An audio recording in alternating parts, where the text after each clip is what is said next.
Welcome to the story. Teriak-teriak di pasar, Abu Nawas malah dapat hadiah dari raja. Abu Nawas bikin sensasi tidak terkira, sampai baginda raja pun syok mengetahuinya.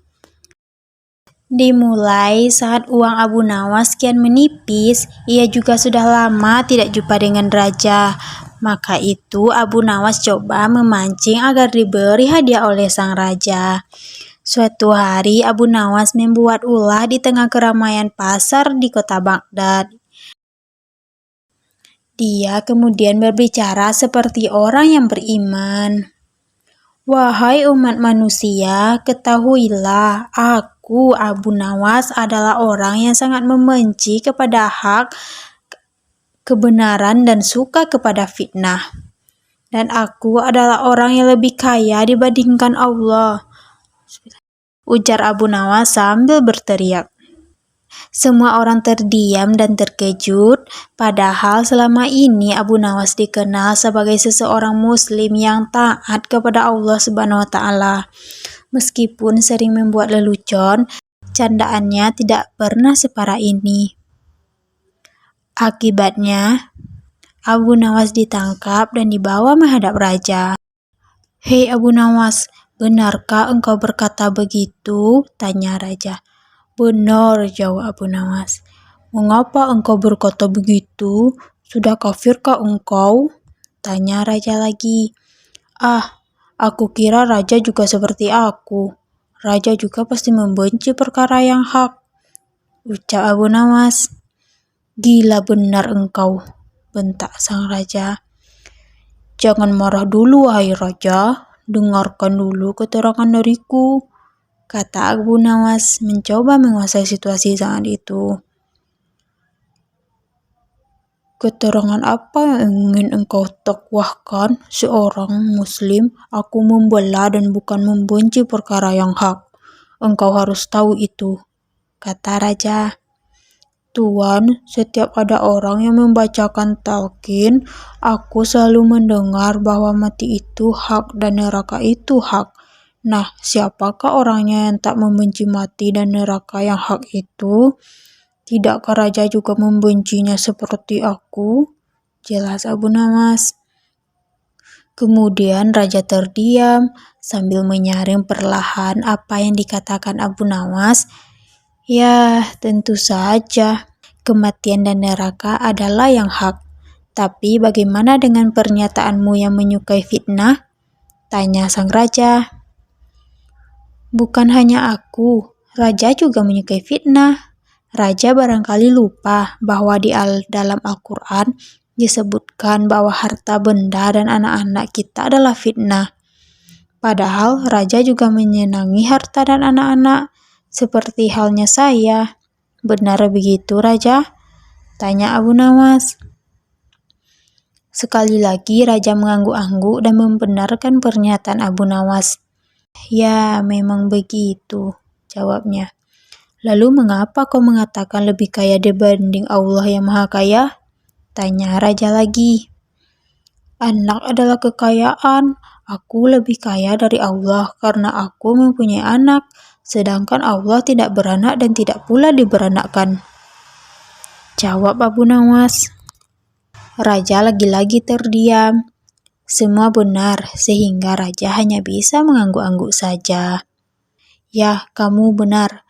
Tetapi apa maksudmu berkata begitu di tengah pasar sehingga membuat keonaran?" tanya sang raja. "Ya, dengan cara begitu saya akan ditangkap dan kemudian dihadapkan kepada raja seperti sekarang ini," jawab Abu Nawas. "Apa perlunya kau menghadapku?"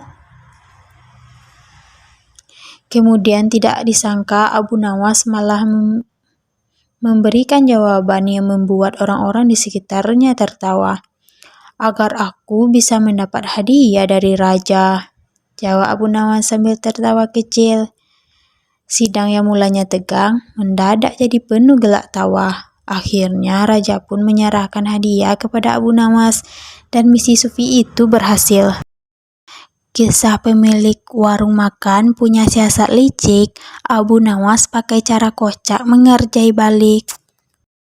Abu Nawas sering berpergian ke luar kota untuk tujuan berdagang. Di sebuah kota yang disinggahinya, ia mampirlah di warung makan langganannya. Suatu ketika, Abu Nawas baru saja tiba di kota itu, dan seperti biasanya, mampirlah di warung makan langganannya itu. Aku pesan 1 ayam dan 2 butir telur, tapi bayarnya kalau dagangannya terjual habis. Boleh tidak? Tanya Abu Nawas. Silakan Abu Nawas, kamu kan langganan di warung kami. Tentu saja boleh, jawab pemilik warung. Ketika selesai makan, Abu Nawas pun pergi untuk menjual dagangannya. Setelah 3 bulan berlalu, dagangan Abu Nawas terjual habis.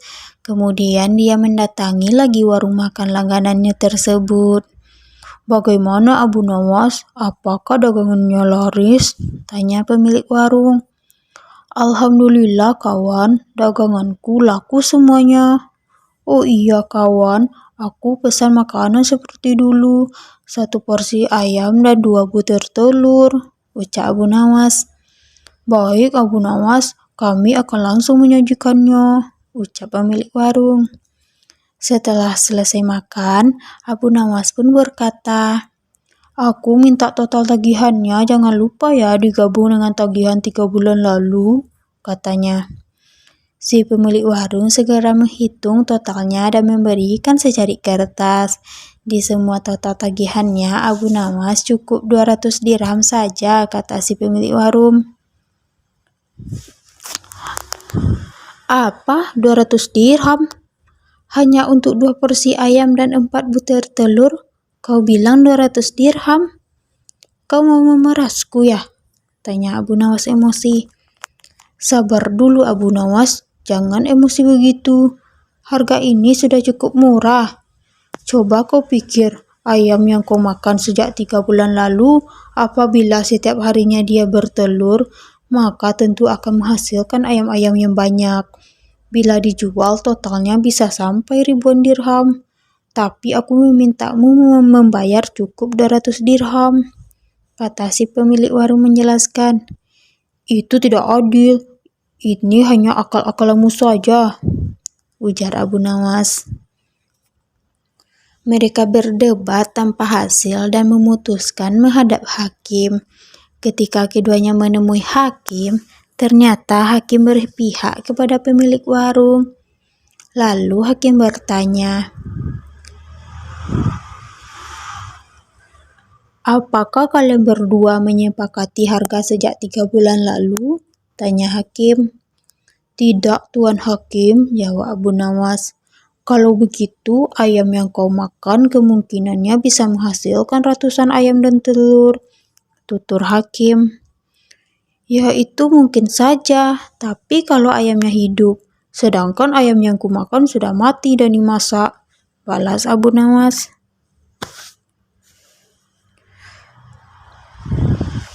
Namun pendapat Abu Nawas tidak dihiraukan oleh hakim. Ia cenderung memihak kepada pemilik warung. Aku minta kasus ini ditangguhkan sampai besok pagi, karena waktu sudah menjelang sore, pinta Abu Nawas. Permintaan Abu Nawas dikabulkan oleh hakim. Seharian Abu Nawas memikirkan cara untuk memenangkan kasusnya tersebut. Esoknya, berangkatlah Abu Nawas menuju rumah hakim. Setibanya di sana, ternyata si pemilik warung sudah datang lebih awal. Kenapa kau terlambat dan membuat mereka menunggu? Tanya hakim. Maaf Tuan Hakim, tadi ada urusan bisnis. Ia minta biji gandum untuk ditanam. Terpaksa aku harus merebusnya dahulu, dan setelah matang kuberikan kepadanya untuk ditanam. Itulah yang membuatku datang terlambat,